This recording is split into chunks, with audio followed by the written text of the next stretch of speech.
আসসালামু আলাইকুম ভিউয়ার্স, আশা করি সবাই ভালো আছেন।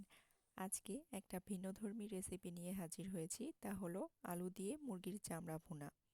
রান্নাটি করার জন্য এখানে নিয়েছি আলু, মুরগির চামড়া, পেঁয়াজ কুচি এবং কিছু গোটা রসুন, কাঁচামরিচ।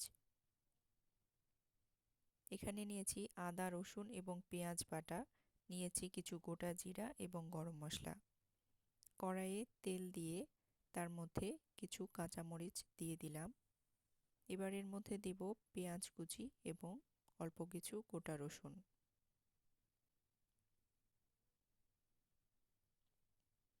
এবার একটু নাড়াচাড়া করে ভেজে নিচ্ছি।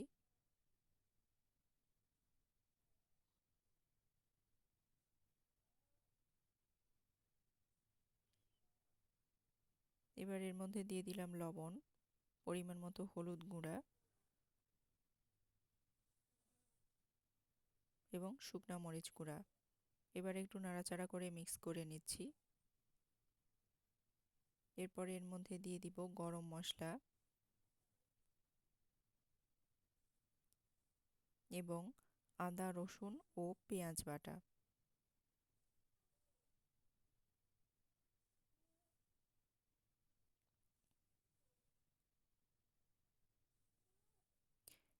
এবার কিছুক্ষণ নাড়াচাড়া করে মশলাটা ভালোভাবে কষিয়ে নিব।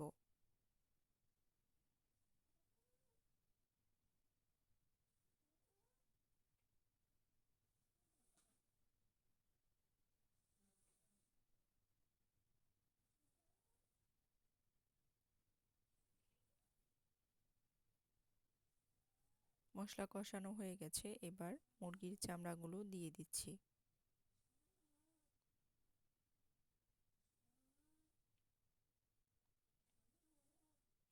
এবার ভালোভাবে নাড়াচাড়া করে চামড়ার সাথে মশলাগুলো মিক্স করে নিচ্ছি।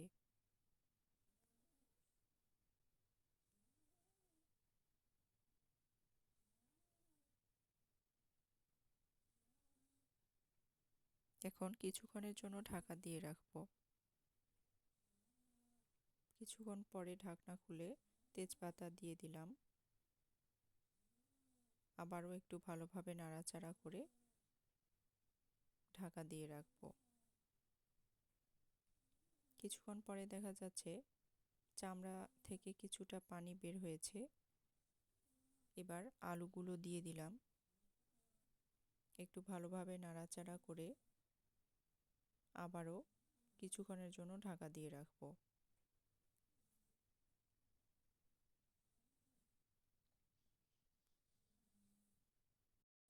এ পর্যায়ে দেখা যাচ্ছে চামড়া থেকে বেশ খানিকটা পানি বের হয়েছে। এবার আবারও ভালোভাবে নাড়াচাড়া করে হাফ কাপ পরিমাণ পানি দিয়ে দিলাম।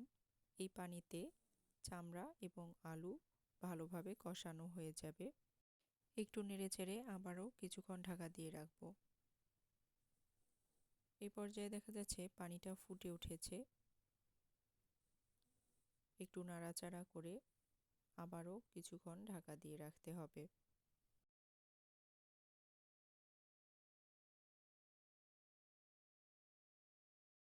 কিছুক্ষণ পরে দেখা যাচ্ছে কষানোর জন্য যে পানিটা দেওয়া হয়েছিল তা কিছুটা কমে এসেছে। এবার ভালোভাবে নাড়াচাড়া করে আবারও কিছুক্ষণ ঢাকা দিয়ে রাখবো।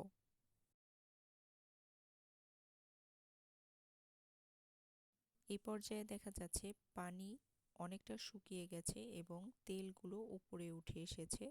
আলু এবং চামড়া খুব ভালোভাবে সিদ্ধ হয়ে গেছে, অর্থাৎ রান্না শেষ।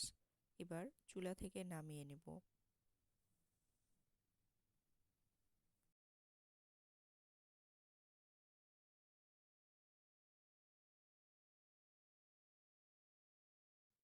চুলা থেকে নামিয়ে নিয়েছি।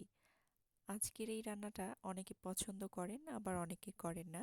তো যারা পছন্দ করেন আশা করি তাদের কাছে খুব ভালো লাগবে। আর ভালো লাগলে অবশ্যই আমাকে কমেন্টে জানাবেন।